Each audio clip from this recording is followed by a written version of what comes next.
Memphis, Tennessee. A sweltering summer afternoon, where the Mississippi River whispers stories nobody wants to hear. On this bench sits James Carter, 74, a black Vietnam vet with a silver star, quietly fading into a world that's forgotten he exists. But in the next few minutes, this moment will turn Riverfront Park into the heart of the nation's attention, and a K9 dog named Titan will do the unthinkable, forcing millions to stand up and face the truth. Think you've seen it all on YouTube? Buckle up, because this story will get your heart racing, glue your eyes to the screen, and shake your faith in humanity forever. As the cops draw their guns, as Titans unleashed with gleaming teeth, everyone braces for tragedy. But then Titan stops. Not because of a command. Not out of fear.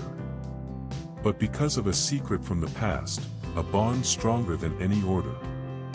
What makes a dog trained to attack turn its back on its handler and stand by a stranger? And why does this moment bring an entire city, an entire nation, to its knees before the truth? Don't look away, because in the next few moments, we're diving into more than just James Carter's story. We're uncovering loyalty, justice, and the power of the forgotten. Where are you watching from? Drop a 1 in the comments if you're ready for an emotional ride you'll never forget. And if you believe in the power of truth, hit that like button and subscribe now to catch every second of this. This isn't just a video. It's a wake-up call. You ready? Let's dive in. Under the fiery Memphis sunset, Riverfront Park is a living canvas, where the Mississippi River shimmers like a mirror, reflecting the city's dreams and scars. Kids dart around, kites soaring, their laughter echoing through ancient oaks. Families spread out picnic blankets, soaking up the summer afternoon, but their eyes glide past a man sitting quietly on a weathered wooden bench, as if he's a nameless shadow. James Carter, 74, once a Marine who earned a silver star in the fire and smoke of Vietnam, is now just a ghost in the eyes of the world. His faded jacket hides the scars of a hero, his gnarled hands clutching memories no one bothers to ask about. He sits here every day, not to beg, not to bother, just to find a sliver of peace, to feel a flicker of warmth from the sun. But in Memphis, or anywhere in this country, a black man sitting quietly can still be seen as a threat. Mothers pull their kids away, whispering warnings. A jogger shoots him a suspicious glance before hurrying off.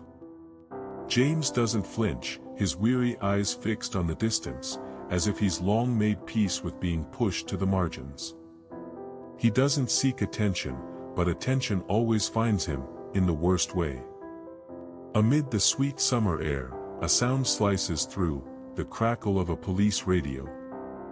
James takes a deep breath, his chest heavy. He knows that sound. He knows what's coming. In America, the battlefield never strays far from men like him. It just changes faces, dons a uniform, and carries cold, hard stares. The screech of the police radio cuts through the summer air, sharp as an invisible blade. James Carter sits motionless on the wooden bench in Riverfront Park, his gnarled hands still clenched, his weary eyes fixed on the Mississippi River glinting under the sunset. He's heard this sound too many times in his life, from the gritty streets of Memphis to the dark corners of his war memories. It's not just noise. It's a warning, a signal of another battle where he's already the loser before it begins. But James doesn't lift his head, doesn't turn. He knows any movement, no matter how small, could be misread as a threat. He learned to live with this injustice long ago, back when he returned from Vietnam with a silver star but never welcomed as a hero. From the gravel path, 3 police officers approach, their steps steady, purposeful. Leading is Ryan Mitchell, a tall man with a stern face, his cold eyes those of someone who follows protocol over questioning it. Beside him is Ethan Walsh, younger, with a swaggering stride, his fingers hovering near his holster like it's his only source of power. Trailing behind, Daniel Hayes grips the leash of Titan, a massive German shepherd, its black and tan coat gleaming, ears pricked, ready to act. The leash is taut, and Titan growls low, as if trained to distrust men like James. The park's crowd senses the shift in the air. A few people pause, glance over. A mother pulls her young son closer, whispering something. A jogger slows, pulling out his phone but hesitating to raise it. Mitchell stops a few feet from James. "You've been sitting here a while," he says, his voice flat but laced with undisguised suspicion. James looks up slowly, his gaze calm but piercing. "I sit here every day," he replies, his voice deep, steady. "Just watching the river, watching the world go by." Walsh steps forward, cutting Mitchell off before he can respond. "You live around here?" he asks, but it's not a question, it's a challenge. James meets Walsh's stare, unflinching. "I've lived in Memphis my whole life," he says. "You?" Walsh smirks, as if James's answer is an insult. "Funny," he says, his tone icy. "Most folks don't sit all day staring at a river unless they've got something to hide." A middle-aged man in a polo shirt pipes up from the crowd. "I see him here every week," looks shady. His voice sparks like a match, drawing nods from a few but thickening the tension. James doesn't turn to look. He knows these types, always ready to fan the flames without caring for the truth. Mitchell raises a hand to quiet the crowd, but his eyes stay locked on James. "ID," he says, curt. James sighs, not out of fear but from the exhaustion of proving his existence too many times.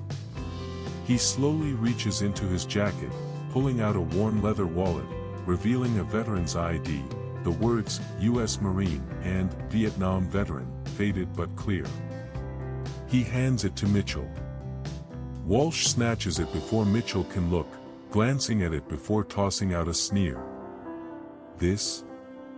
You can buy one at a pawn shop for $5. His words cut deeper than any wound James ever took in battle. James looks at Walsh, not with anger but with the pain of a man who's given his life only to be called a liar. "I fought for this country," James says, his voice quiet but heavy as lead. "I bled for folks who wouldn't shake my hand. I buried friends who never came home. And now you say my ID's fake?" Hayes, still holding Titan's leash, looks down, as if avoiding those words. Titan growls louder, making a nearby kid cry and run to his mom.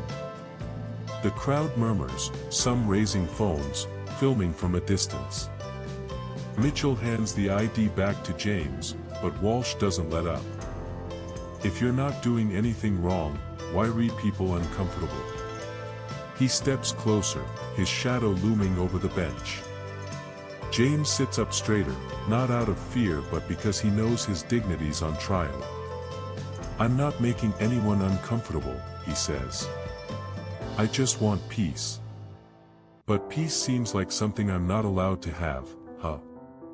Walsh gives a thin smile, but it doesn't hide the tension in his eyes. "You want to make this hard, old man?" he says loudly, enough for the crowd to hear. "I'm giving you one last chance. Get up and leave. Now." James doesn't budge. Not out of defiance, but because he's tired of running. "I fought for the right to sit anywhere in this country," he says, his voice now carrying a quiet strength, like the river's steady waves behind him. Walsh's face reddens, his hand snapping to his holster. The crowd holds its breath. A young woman, Maya Thompson, standing nearby, raises her phone, starting a live stream. "Don't do this," she shouts, her voice shaky but firm. "He's not doing anything wrong. But Walsh doesn't listen. He draws his gun, aiming it at James. "Get up!" he yells, his voice cracking with rage. Titan, still held by Hayes, barks fiercely, teeth glinting in the sunset. Hayes looks to Mitchell, his eyes pleading, but Mitchell just nods coldly. "Control the dog," he orders. James stares down the barrel, his eyes unwavering. "I'm not looking for trouble," he says, his voice now like a prayer. "But trouble always finds me."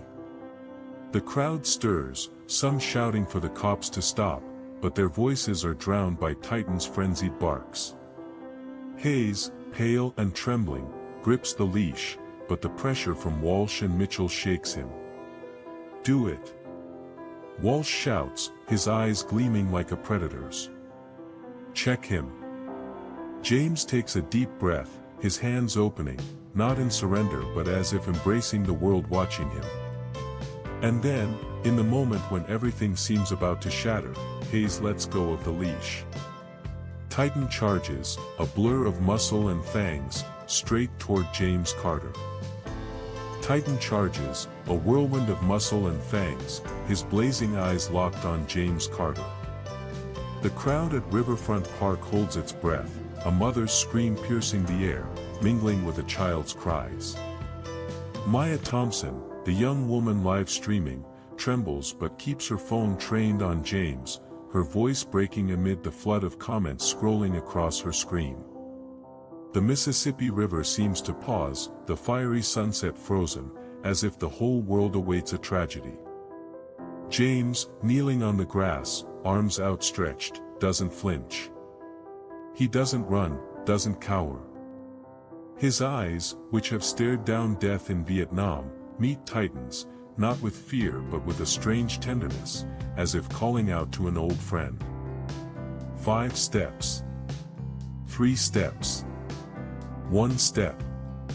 Titan halts, ears twitching, the growl in his throat softening to a low, almost mournful whine. The crowd falls silent, stunned. The dog tilts his head, nose twitching, eyes flickering with recognition. James, his voice quivering, whispers, "It's me, Titan. You remember me, don't you?" Titan steps forward, no longer a trained weapon but a living creature with memories. He lowers his head, nuzzling James's gnarled hand, then presses against his chest, letting out a soft, emotional whimper. The crowd erupts in gasps, some covering their mouths, tears streaming. Maya shouts, unbelieving, the dog knows him. Her live stream skyrockets to tens of thousands of views in seconds. James kneels, cradling Titan's head, his hands shaking but steady. "You still remember," he whispers, his voice choked, as if speaking to the world. "You see me, even when they don't." Officer Ethan Walsh, gun still aimed at James, stumbles back, his face pale, voice trembling. "This ain't right. Dogs don't do that." He spins to Daniel Hayes, who stands frozen, the empty leash dangling in his hand. Hayes drops to his knees near Titan, muttering, "I've never seen him like this. He's trained to attack, not this." Ryan Mitchell, the commanding officer, stands rigid, his eyes flickering between James and Titan, as if grappling with something beyond his playbook. Years ago, in an army training camp in Georgia, James Carter, then a Marine, ran into a burning kennel to save a trapped K-9. That dog, a young German Shepherd, was Titan. James pulled him from the flames, ignoring the smoke and heat searing his skin. He held the trembling pup, whispering comfort until it stopped shaking. Titan never forgot that man, even as handlers trained him to distrust, to attack. And now, in Riverfront Park, that memory has overpowered every command. The crowd stirs, whispers turning to shouts. A woman, Clara Evans, clutching her son, yells, "Were you gonna let that dog tear apart an innocent man?" Another man, the one who'd called James shady, bows his head, silent in shame. Maya, still live streaming, shouts into her phone, "People need to see this. This is the truth." Walsh, face flushed, lowers his gun, but his voice stays defiant. "We followed protocol." He didn't comply. His words drown in the crowd's boos. James, still holding Titan, stands slowly, his eyes never leaving Walsh. "You don't need me to comply," he says, his voice sharp but calm. "You just want me gone." But Titan sees me. He knows who I am. Suddenly, a voice booms, commanding, cutting through the air like thunder. "Stop this now." The crowd parts, and Nathan Brooks, a tall black man with graying hair, strides forward. His jacket glints with military pins, his eyes burning with unyielding fire. "That man," he points at James, "is the hero who saved my life in Vietnam.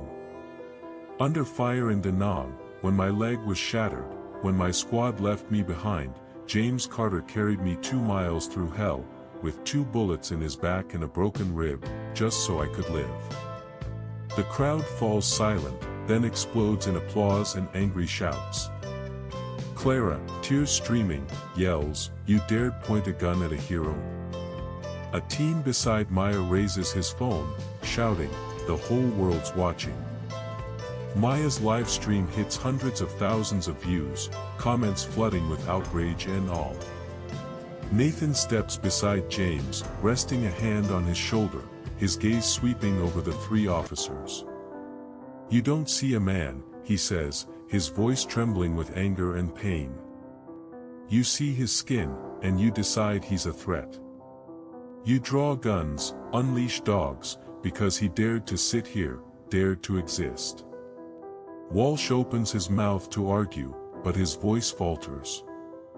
We didn't know who he was," he mumbles. Nathan cuts him off, his voice like thunder. "You didn't care who he was. That's the truth. You didn't ask. You didn't look. And now the world's looking at you." Mitchell bows his head, his hands clenching, as if his badge suddenly weighs a ton. Hayes, still kneeling near Titan, looks at James, his eyes full of regret. Titan, lying calmly at James's feet, lifts his head, as if guarding him, not as a trained dog, but as a brother. James faces the crowd, his eyes not angry but etched with a deep, decades-forged pain. "I don't want your apologies," he says, his voice ringing clear, cutting through the crowd's noise. "I want you to see me, to see us, as human, not as threats. I fought for this country, but every day, I fight to exist in my own home." The crowd applauds, not in celebration but in recognition, affirming a truth buried too long. The sunset over Riverfront Park blazes like a wildfire, casting light on James Carter's face as he stands tall, Titan lying calmly at his feet, the German shepherd's eyes gleaming with unspoken loyalty. The crowd presses closer, dozens of phones raised, capturing every second of this moment. Maya Thompson's live stream, the young student's feed, surges past hundreds of thousands of views, comments flooding with outrage and admiration from across the globe.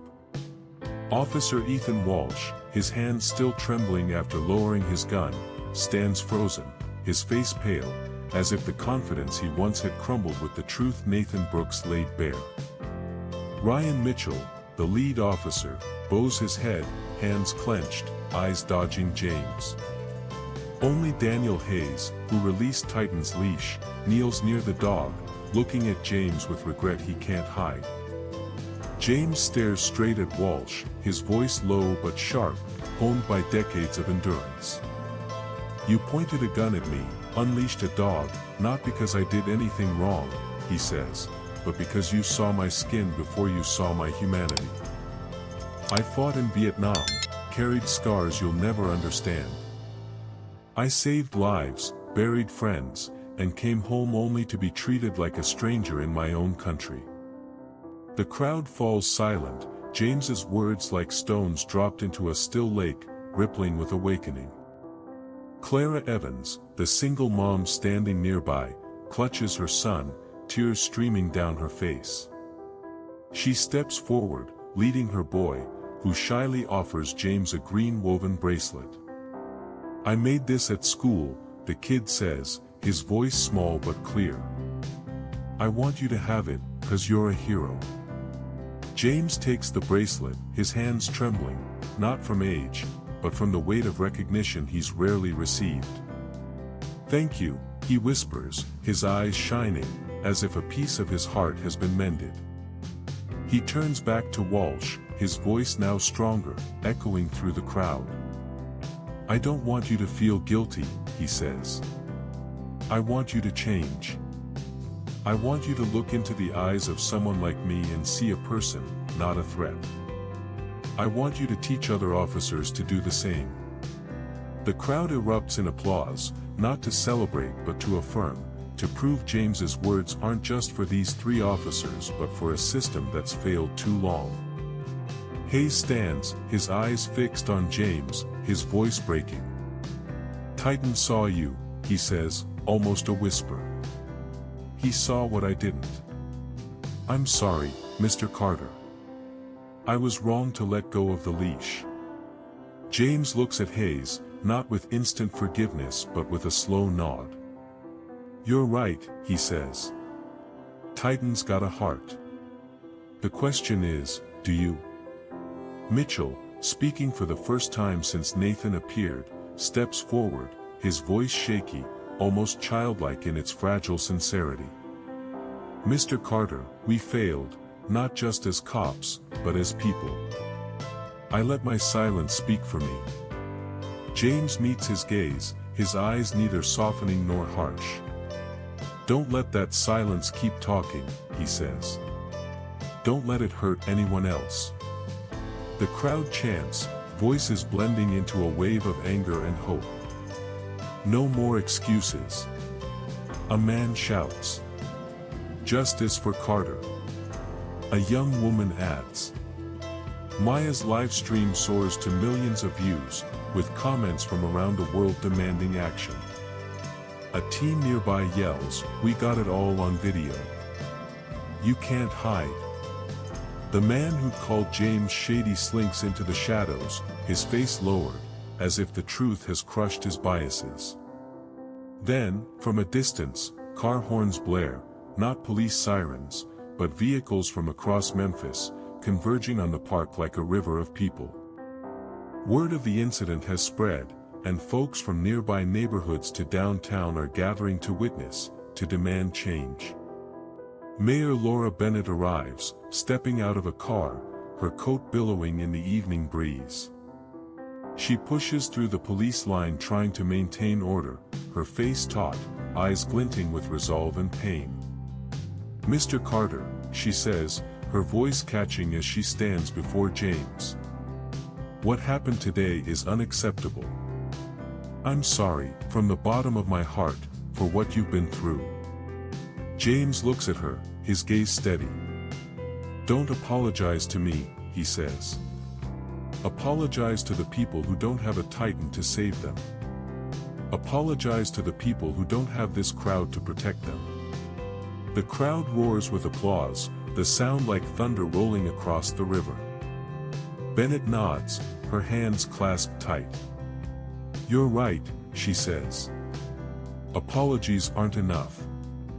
We'll do better. Body cams will stay on. Officers will be retrained, not just to shoot, but to listen, to see. We'll overhaul policies, starting today, so no one has to endure what you did." James shakes his head, his voice low but firm. "I don't want promises, Madam Mayor. I want your signature on new laws. I want a system that doesn't see me as the enemy just for sitting here." Nathan Brooks, standing beside James, nods, his eyes blazing. He's not just speaking for himself, he says, his voice a declaration. He's speaking for all of us, those overlooked, suspected, left behind. The crowd explodes, their cheers resounding, as if the Mississippi River itself is singing along.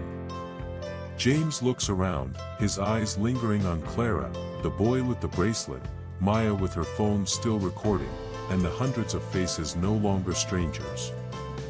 "I didn't come here to teach anyone a lesson," he says, his voice carrying the weight of a lifetime. "I came to sit in the sun, to remember the brothers I lost. But if this is a lesson, let it be the last one. Let it be the last time someone like me has to prove they deserve to live." The sunset over Riverfront Park has faded, giving way to the soft glow of streetlights along the Mississippi River. James Carter stands amid the crowd, Titan lying calmly at his feet, the dog's eyes shining like a beacon in the dark. Hundreds of Memphis residents, from nearby neighborhoods to downtown, have gathered, turning the park into a sea of people, a living courtroom of justice. Maya Thompson's live stream has soared to millions of views, comments from around the world ringing out like a chorus of awakening. James, who only wanted to sit quietly in the sun, now stands at the heart of an indelible moment, a fire ignited that no one can extinguish. The next day, Riverfront Park is transformed. The weathered wooden bench where James once sat in silence now bears a gleaming brass plaque, inscribed, "Dedicated to James Carter, U.S. Marine, brother to Titan, witness to truth. May no one sit in silence again." Beneath it, fresh flowers are carefully placed, alongside handwritten notes, ribbons, and a pair of dog tags glinting in the morning light. A girl, no older than 10, leaves a drawing of James and Titan sitting together under an oak, with scrawled words, "Thank you for being strong." Titan, no longer a police tool, often curls up under the bench, a silent guardian of James's legacy. Maya Thompson, the young woman who live-streamed the incident, doesn't stop there. She organizes community workshops at the park, where youth gather to learn about the history of racism and how to stand against injustice. One afternoon, she stands before a crowd of students, holding up the phone that captured the fateful moment. "We didn't just record a video," she says, her voice trembling with emotion. "We showed the world that truth has power. Keep filming, keep speaking, because every story can change something." The crowd applauds, and James, seated in the front row, nods, his eyes filled with pride. He says little, but his presence is enough to inspire. Nathan Brooks, James's old comrade, leads a group of veterans to the park each week. They stand around the bench, sharing stories of war, sacrifice, and the battles they still face back home. One day, Nathan takes James's hand, his voice warm. "You did what we never dreamed of," he says. "You sat down, and the world stood up." James offers a faint smile, his gaze drifting to the river. "Sometimes," he replies, "just existing is a revolution." His words, simple yet profound, spread across social media, becoming a quote shared by thousands. Memphis begins to change. Mayor Laura Bennett keeps her word, signing a new law mandating constant body cam use and launching a retraining program for police, focusing on recognizing bias and building community trust. Officer Daniel Hayes, who once released Titan's leash, requests a transfer, determined to start over and become a true protector. Ryan Mitchell speaks at community meetings, owning his mistakes and urging colleagues to change. Ethan Walsh, who aimed a gun at James, faces suspension and misconduct charges, his journey now a cautionary tale for others. James Carter, though still carrying the invisible scars of that day, feels a shift within. He no longer walks Memphis streets braced for suspicion. People greet him with nods, smiles, sometimes tears. One evening, he sits back on the bench, Titan at his side, the dog's head resting on his thigh. James strokes him, his eyes on the river.